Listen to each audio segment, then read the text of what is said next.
में देख रही हूँ, कब से बात में देख रही हूँ, कब से बात में देख रही हूँ,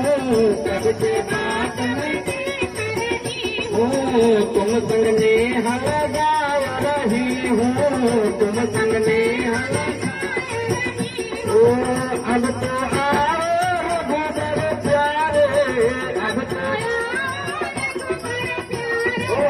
अब तो आओ रघुबर प्यारे।